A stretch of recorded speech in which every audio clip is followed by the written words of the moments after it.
Salut et bienvenue, j'espère que vous allez bien. Aujourd'hui, dans cette vidéo, je la tourne, mais je suis pas du tout sûr du résultat. En réalité, ça fait longtemps que je voulais le faire, mais j'ai jamais trop le temps, et puis là, comme il fait pas beau, on en profite.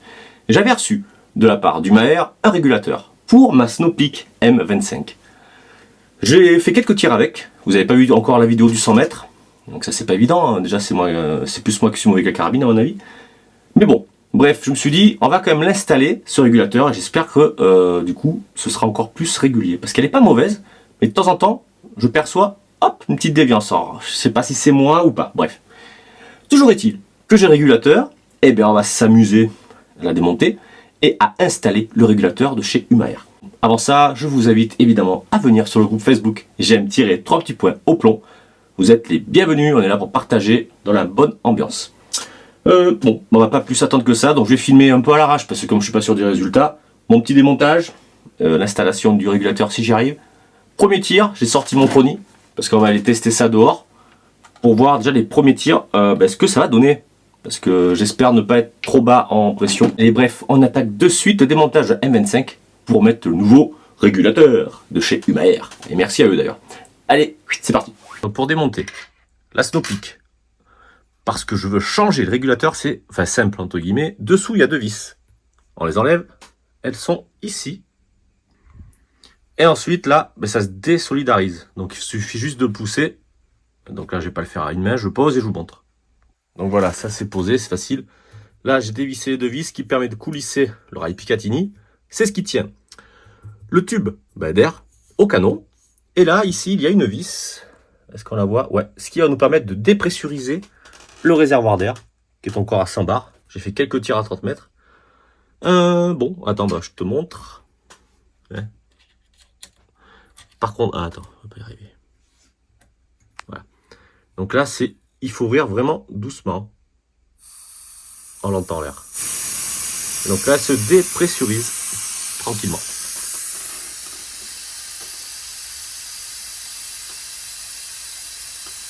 Ça y est, le réservoir est quasi vide.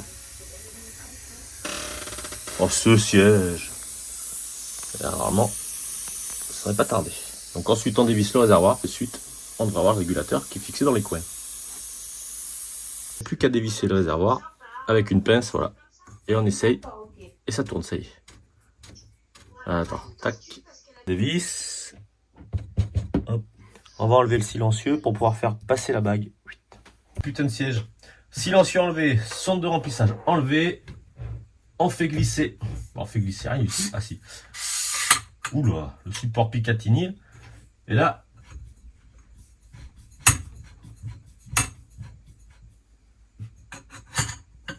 Ah bah attends.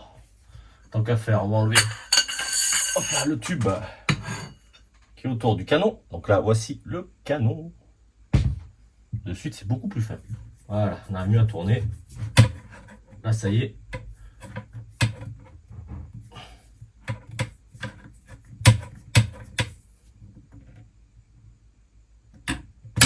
Hop.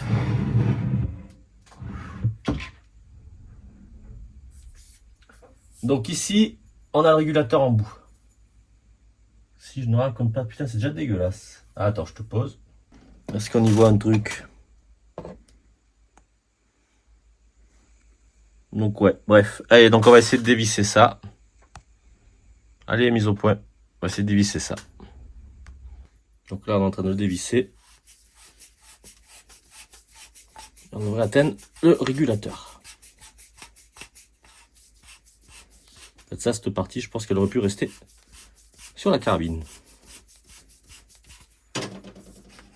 Tac. Donc le régulateur, il faut dévisser vachement, forcer et on a enlevé. Bon, ça, donc c'est le tube d'air. On va le laisser de côté. Maintenant, le but, c'est enlever ce régulateur et mettre celui de Umaer. Petit coup de clé. Et là, normalement.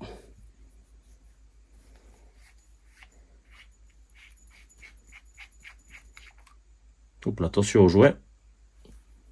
Donc le régulateur, et on voit que il y a beaucoup d'humidité. Donc on va essuyer. Donc là, on utilise le régulateur Umaer pour la M25, qui est compatible PP750, Artemis P15, et donc la Snowpeak P35, M11 et Diana. Donc là déjà on constate de suite que le régulateur est extrêmement plus petit. Donc logiquement c'est le même pas de vis. Voilà les diffs. Donc j'espère que ça n'a pas trop modifié les trucs. On va le régler à 140 bars. Il est réglé d'origine à... Combien d'ailleurs? Là c'est... Ah, il est à 110. On a un petit trait qui nous dit ici le réglage. Donc nous on va le mettre à 140. Et pour cela il nous faut un tournevis. J'en ai pas. Ah si, attends. Tournevis plat. Et donc avec ça on verra si la puissance est la même qu'avec le régulateur d'origine. Et c'est surtout la régularité qui est importante.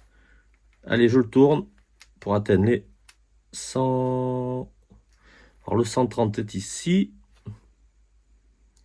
130, après il y a quoi? 135. Le 140 au milieu donc. Bizarrement. Hop. On devrait être à 140, de ce que je comprends.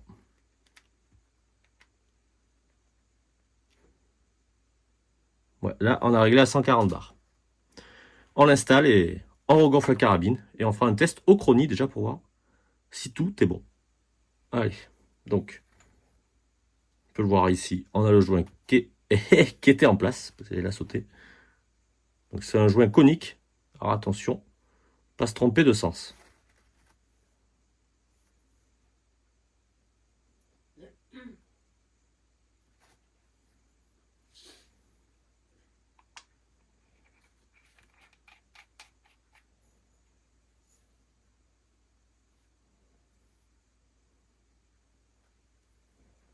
Allez, on le serre. Un petit coup d'huile silicone dessus. Donc on le répétera jamais assez. Il ne faut pas mettre d'huile minérale parce que ça bousille les joints. Voilà. Huile silicone. On reprend le tube, donc le réservoir de la Snowpeak, et on installe le nouveau régulateur. Alors ce qui est rigolo, c'est qu'il n'y a qu'un joint. Bon, j'espère que ça va faire le boulot. Donc on remet tout à l'envers. Enfin à l'envers. On fait le procédé à l'envers. On visse, on installe et on essaye. Allez, je vous filme ça. Je parle plus.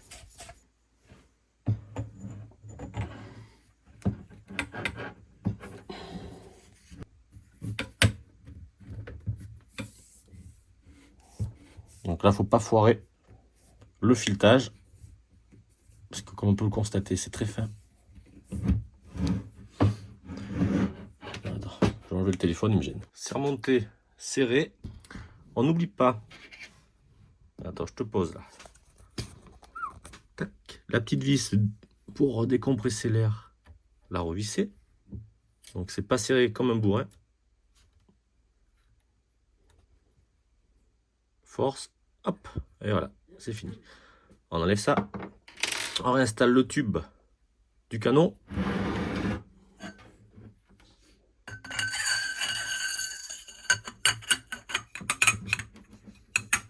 C'est installé. Putain, le téléphone, il veut tomber. Hein. On resserre ça. Bon, c'est à peu près là. Ça n'a pas trop d'importance. Hop, on sent que ça équilibre le tout. La carabine, hop là, on s'enfuit. Tac.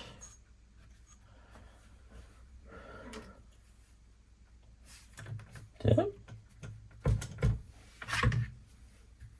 Ah, je l'ai pas mis au bon endroit, ça. Ouais, pas assez reculé.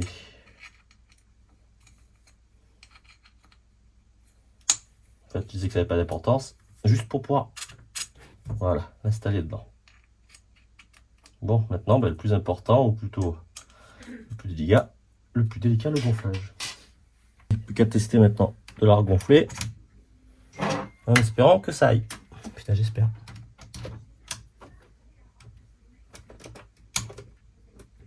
Allez, les mecs, on est parti. On met en route le compresseur. 250 bars. let's go.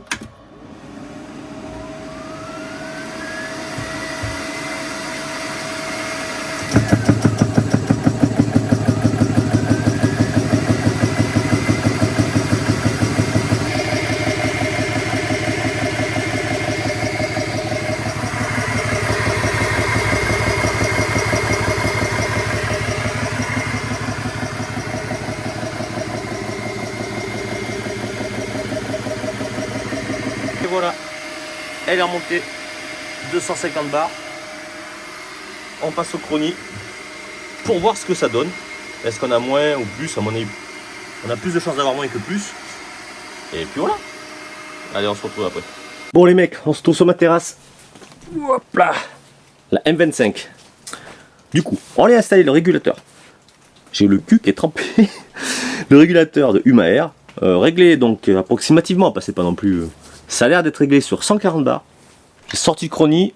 On va se faire les tirs avec mes FX Airgun en 1,03 g. Où j'avais sorti, je crois, je regarde la vidéo, il me semble 46 ou 50 joules, tout comme ça. On voit déjà si on est dans les clous. Allez, let's go.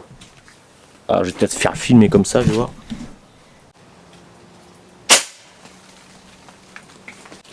On est à 45 joules. Donc, le réglage a pas l'air mal. On refait le deuxième. Alors, attends, tu sais quoi? Hip là, je t'amène.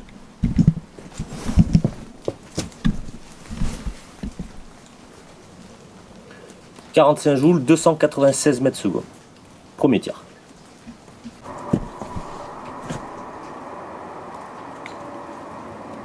« 45 joules, 296 mètres secondes. » Comment dire? Vitesse égale. Donc ça présage de bonnes choses pour la régularité. Je m'en fais un troisième et ensuite on va mettre les plombs les plus lourds que j'ai, voir la puissance max que je peux avoir. «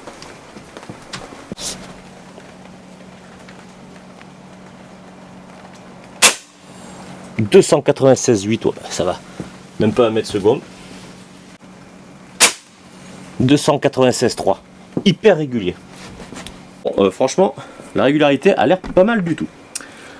On va donc régler lui. Donc c'est du combien? 25 grains ça? Ouais, 25 grains, 1,64 g.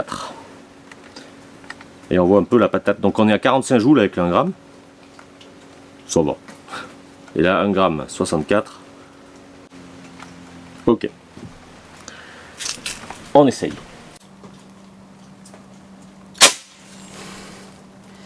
« 255 mètres, 53 joules. » Ok. Encore un. Ah, 259 mètres secondes, 55 joules, 260 mètres secondes, ok. Et en 2,20 g. Bon, allez, cette fois-ci on règle pour le 2,20 g.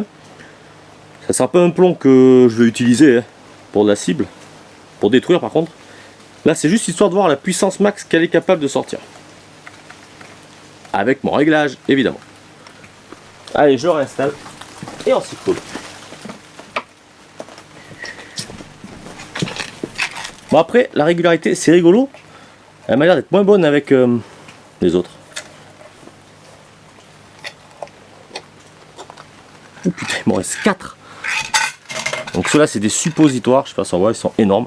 2,20 g. Ils passent même pas dans le chargeur, il me semble. Armé, je vous montre.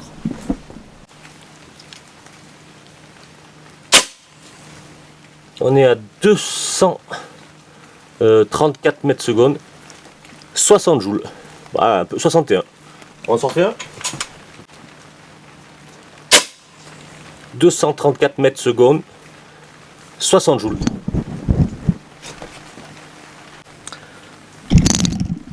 Bon, ben les mecs, assez satisfait. La régularité, elle a pas mal. C'est à 2 fois 234 mètres secondes. Est-ce qu'on peut voir les shot mémo? Donc 234, 234,9. Ensuite, on a changé de munition. On est à 260 mètres secondes, 259,2, 255,8.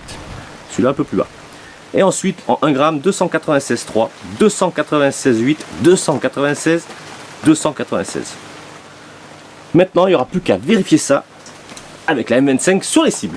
Du coup, j'ai tiré combien de plombs? On est déjà à 190 bars. Oh oh, elle en bouffe. Elle en bouffe. On verra au pire, peut-être en réglant le marteau un peu moins fort. Allez, j'espère que cette petite vidéo, bon, c'est vraiment tourné à l'arrache, mais je voulais le faire là, comme on est dimanche pépère, vous aura plu. Écoutez, maintenant, je vous invite comme d'habitude à partager, à liker, abonnez-vous et à la prochaine pour une nouvelle vidéo.